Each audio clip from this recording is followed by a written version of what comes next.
जय भीम जय भारत।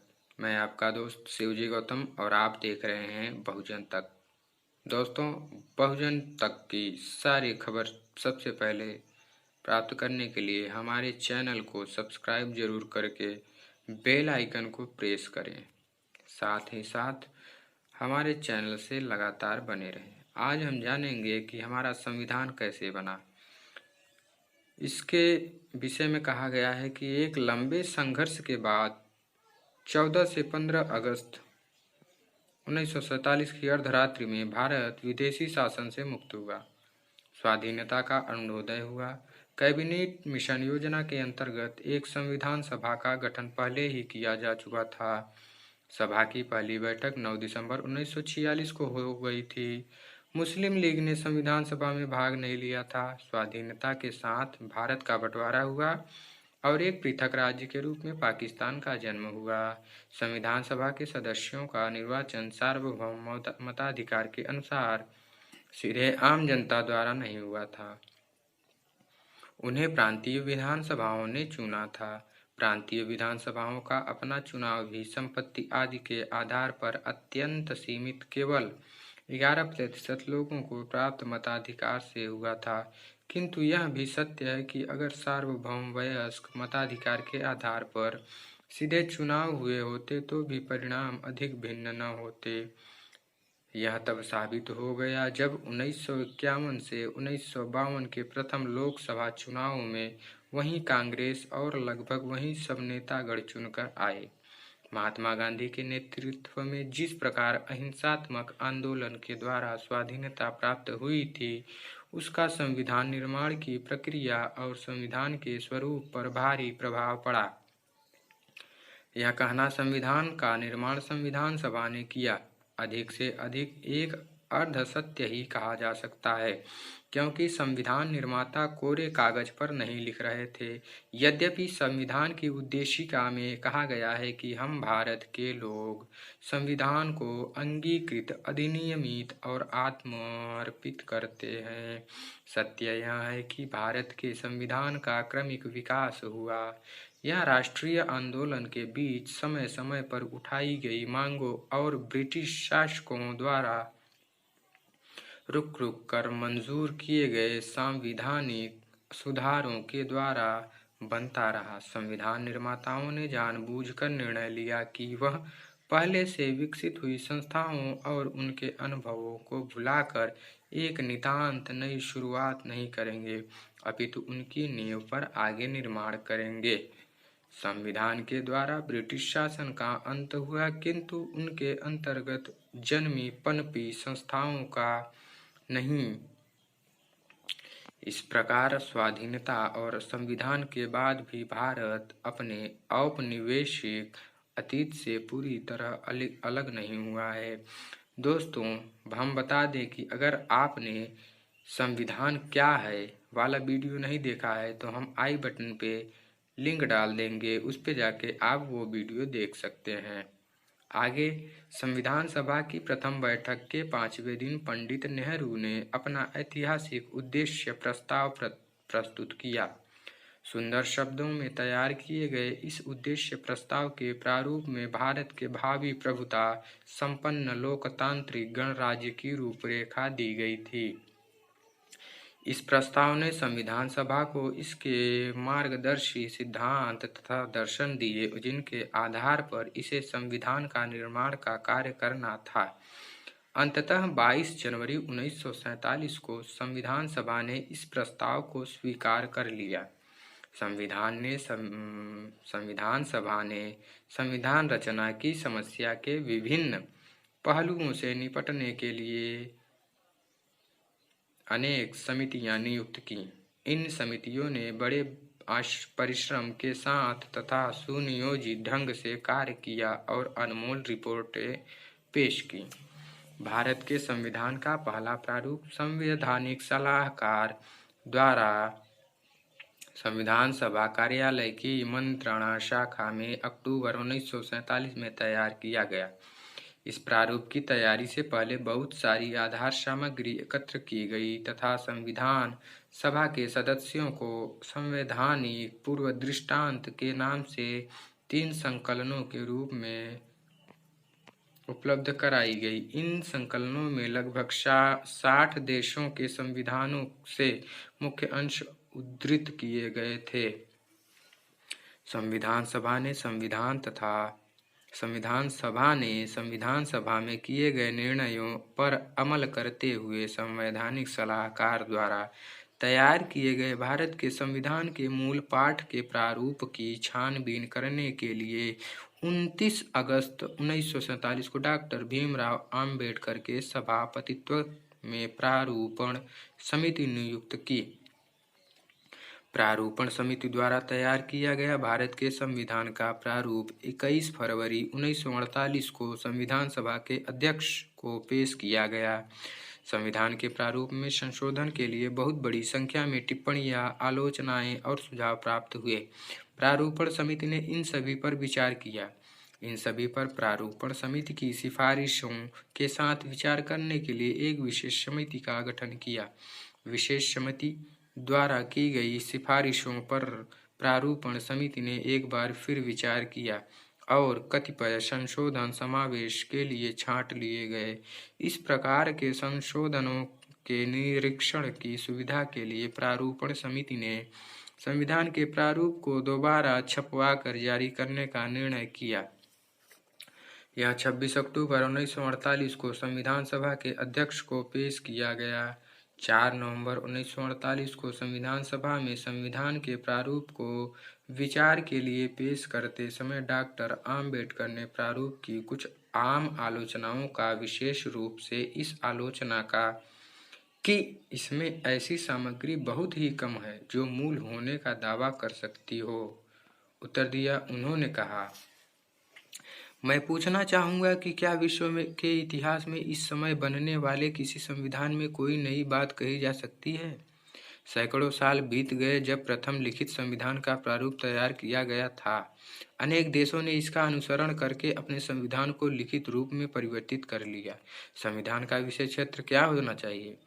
इस प्रश्न का समाधान बहुत पहले हो चुका है। इसी प्रकार संविधान के मूलाधार क्या हैं, इससे सारी दुनिया परिचित है। इन तथ्यों को देखते हुए अनिवार्य है कि सभी संविधानों के मुख्य प्रावधान एक से दिखाई दें। इतना समय बीत जाने पर जो संविधान बनाया गया है उसमें यदि कोई नई बात कही जा सकती है तो वह यह है कि इसमें त्रुटियों को दूर करने तथा इसे देश की जरूरतों के अनुरूप बनाने के लिए आवश्यक हेर फेर किए गए हैं। मुझे यकीन है कि अन्य देशों के संविधानों का अंधानुकरण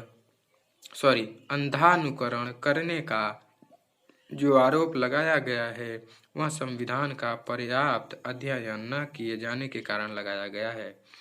जहाँ तक इस आरोप का संबंध है कि संविधान के प्रारूप में भारत शासन एक्ट 1935 के अधिकांश प्रावधानों को ज्यों का त्यों शामिल कर लिया गया है, मैं उसके बारे में कोई क्षमा याचना नहीं करता। किसी से उधार लेने में कोई शर्म की बात नहीं है, इसमें कोई चोरी नहीं है। संविधान के मूल विचारों के बारे में किसी का कोई पेटेंट अधिकार नहीं है। संविधान के प्रारूप पर खंडवार विचार 15 नवंबर 1948 से 17 अक्टूबर 1949 के दौरान पूरा किया गया। उद्देशिका सबसे बाद में स्वीकार की गई। तत्पश्चात प्रारूपण समिति ने परिणामी या आवश्यक संशोधन किए, अंतिम प्रारूप तैयार किया और उसे संविधान सभा के सामने पेश किया। संविधान का दूसरा वाचन 16 नवंबर 1949 को पूरा हुआ तथा उससे अगले दिन संविधान सभा ने डॉक्टर आम्बेडकर के इस प्रस्ताव के साथ कि संविधान सभा द्वारा यथानिर्णीत संविधान पारित किया जाए, संविधान का तीसरा वाचन शुरू किया। प्रस्ताव 26 नवंबर 1949 को स्वीकृत हुआ तथा इस प्रकार उस दिन संविधान सभा में भारत की जनता ने भारत के प्रभुत्व संपन्न लोकतांत्रिक गणराज्य का संविधान स्वीकार किया, अधिनियमित किया और अपने आप को अर्पित किया। संविधान सभा ने संविधान बनाने का भारी काम 3 वर्ष से कम समय में पूरा किया, किंतु संविधान की स्वीकृति के साथ ही यात्रा का अंत नहीं हो गया। प्रारूपण समिति के सभापति डॉक्टर आम्बेडकर और संविधान सभा के अध्यक्ष डॉक्टर राजेंद्र प्रसाद ने 25 तथा 26 नवंबर 1949 को भाषण करते हुए चेतावनी तथा सावधानी के शब्द कहे। डॉक्टर आम्बेडकर ने कहा, मैं महसूस करता हूँ कि संविधान चाहे कितना भी अच्छा क्यों न हो, यदि वे लोग जिन्हें संविधान को अमल में लाने का काम सौंपा जाए खराब निकले तो निश्चित रूप से संविधान भी खराब सिद्ध होगा। दूसरी ओर संविधान चाहे कितना भी खराब क्यों न हो, यदि वे लोग जिन्हें संविधान को अमल में लाने का काम सौंपा जाए अच्छे हों तो संविधान अच्छा सिद्ध होगा। संविधान पर अमल केवल संविधान के स्वरूप पर निर्भर नहीं करता। संविधान केवल विधायिका, कार्यपालिका और न्यायपालिका जैसे राज्य के अंगों का प्रावधान कर सकता है। राज्य के उन अंगों का संचालन लोगों पर तथा उनके द्वारा अपनी आकांक्षाओं तथा अपनी राजनीति की पूर्ति के लिए बनाए जाने वाले राजनीतिक दलों पर निर्भर करता है। कौन कह सकता है कि कल भारत के लोगों तथा उनके राजनीतिक दलों का व्यवहार कैसा होगा? जातियां तथा संप्रदायों के रूप में हमारे पुराने शत्रुओं के अलावा विभिन्न तथा परस्पर विरोधी विचारधारा रखने वाले राजनीतिक दल बन जाएंगे। क्या भारतवासी देश को अपने पंथ से ऊपर रखेंगे या पंथ को देश से ऊपर नहीं रखेंगे, या पंथ को देश से ऊपर रखेंगे? मैं नहीं जानता, लेकिन यह बात निश्चित है कि यदि राजनीतिक दल अपने पंथ को देश से ऊपर रखेंगे तो हमारी स्वतंत्रता एक बार फिर खतरे में पड़ जाएगी और संभवतया हमेशा के लिए खत्म हो जाए। हम सभी को इस संभाव्य घटना का दृढ़ निश्चय के साथ प्रतिकार करना चाहिए। हमें अपनी आज़ादी की खून के आखिरी कतरे के साथ रक्षा करने का संकल्प करना चाहिए। दोस्तों, ये वीडियो कैसा है आप लोग कमेंट में ज़रूर बताइएगा। संविधान सभा के अध्यक्ष डॉक्टर राजेंद्र प्रसाद ने अपने समापन भाषण में कहा कि संविधान सभा कुल मिलाकर एक ऐसे संविधान का निर्माण करने में सफल हुई थी जो देश के व्यापक हित में था। अब प्रश्न था कि इस संविधान के समुचित कार्यकरण का।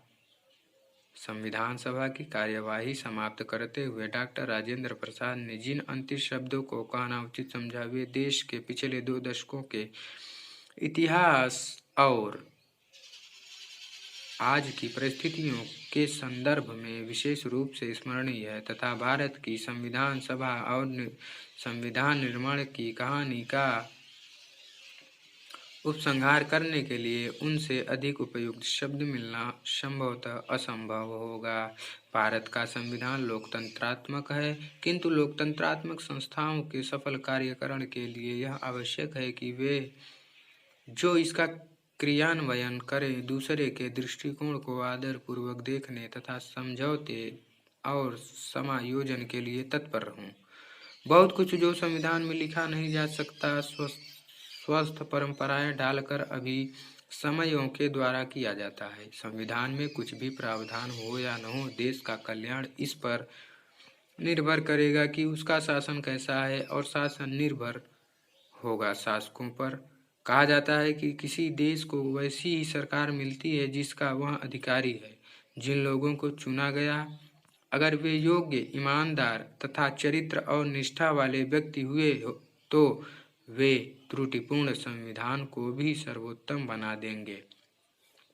यदि उनमें इसकी कमी हुई तो संविधान देश को नहीं बचा सकता। अंततः संविधान एक निर्जीव चीज है, इसमें प्राण पड़ता है उनके द्वारा जो इसे चलाते हैं और नियंत्रित करते हैं।